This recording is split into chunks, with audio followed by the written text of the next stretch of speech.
I've planted about 2,000 trees, maybe more, closer to 3. First problem is to get this tree up at least this high so the deer doesn't browse off the top and take the top out of it. Once we get it 6 feet high, usually the tree will be okay. We found a number of ways to minimize the damage. One of them, the best one, was to hang a bar of soap on a tree, and we must have hung 1 million bars of soap out here. It worked for 20 years, and then the deer decided there's nothing wrong with soap, and they weren't queered by it anymore, and they started eating the trees with 3 bars of soap on them. Then the mice decided they really liked soap, so they'd crawl up the trees and eat the soap. The birds would come along and eat the soap.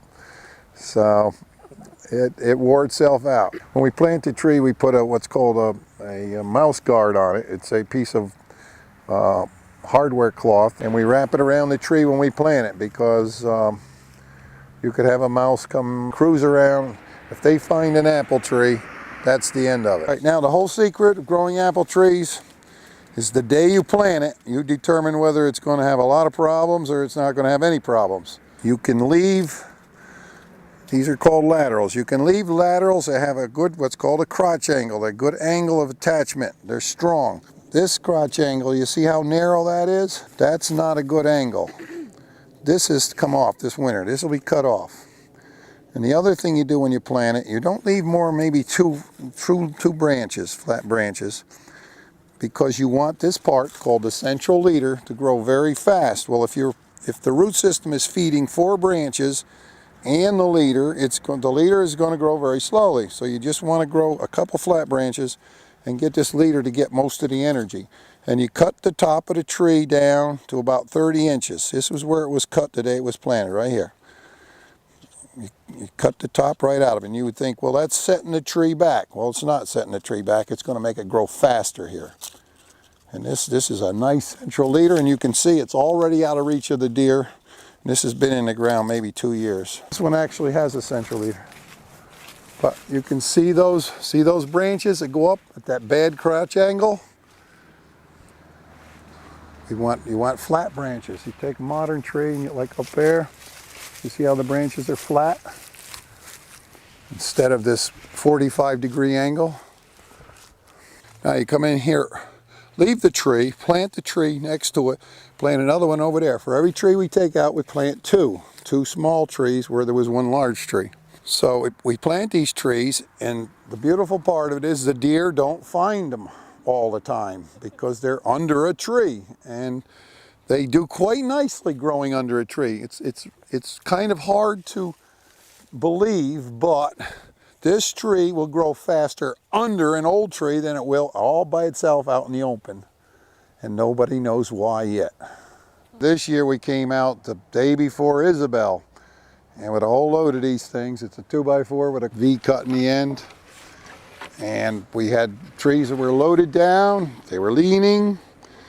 And we came out here, I came out here actually, and bought these 2x4s, went up to the lumberyard, and we put them on the side that was leaning the worst and pushed the tree up.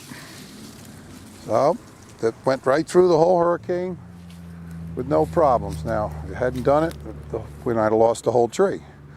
If the tree falls over, you can pull it back up, you can prop it, but it may not work. You got about a 50-50 chance. So many roots get smashed and broken when they fall over that it's very tricky. This is the most modern irrigation system in the world. It's called trickle irrigation, and we pump water down these lines. There are emitters.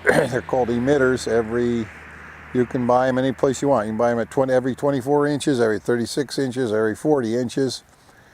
And the water is not under very high pressure, and the emitters just drip, and they're calibrated to drip so many gallons per 24 hours. It wasn't really possible to do this up until the Israelis invented this hose. These emitters are actually pressure neutral. In other words, the emitters at the top of this hill at maybe 20 pounds of pressure will give off the same amount of water in 24 hours as the emitters at the bottom of the hill, which might have 70 pounds of water pressure. So it was a wonderful invention. Most years you will run into a dry spell. You might get into a week of 10 days, very high temperatures, and you might find some trees are starting to wilt. And you can say to yourself, well, no sweat, I'll wait till it rains. It's going to rain tomorrow, or it's going to rain the end of the week, or it's going to rain next week. And then it doesn't rain. Now you have a deficit, water deficit. And a trickle irrigation system can't catch up with a water deficit system. It doesn't put enough water out. So you have to watch your trees and look at the weather reports, and you've got to make a decision. It was kind of smart of them to put an orchard here because the land really won't make any money growing anything else. And it's quite astounding how little soil it takes to grow an apple tree. These trees right through here, you're probably about a foot to 18 inches of soil, and it's pure rock. And yet, with the trickle irrigation and a little care, that tree will still grow a nice crop of apples. We're at the northeast end of a gigantic prehistoric lake here. It covers maybe 9,000 acres. And we're at the northeast end. And if you right down here in our fields, there's organic soils that were formed by all the decaying matter that decayed down from a jungle-type ecology that was here for millions of years. Anyway, in the fall, we have a prevailing south wind, which is right down the middle of the black dirt.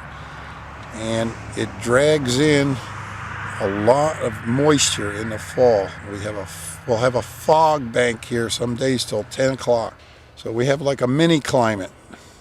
Now this keeps the apples cooler later in the day. They don't heat up with the morning sun as quickly. Now this might have something to do with the flavoring, I don't know. People have been telling, they told my grandfather, they told my father, and they told me, and we didn't take it too seriously that our apples tasted better than everybody else's. And then some years we'd run out of a certain variety. Say we ran out of Max one year. I'd go buy some Max from our neighbors, and our customers would tell us the following week, those are not your apples, are they, Mr. Soons? And we bought them. So after a while we became believers. So then we got thinking about why this orchard would grow apples that taste different than everybody else's, and we came up with this theory that this is a hard-ass piece of ground here. And these trees suffer and struggle to grow in it.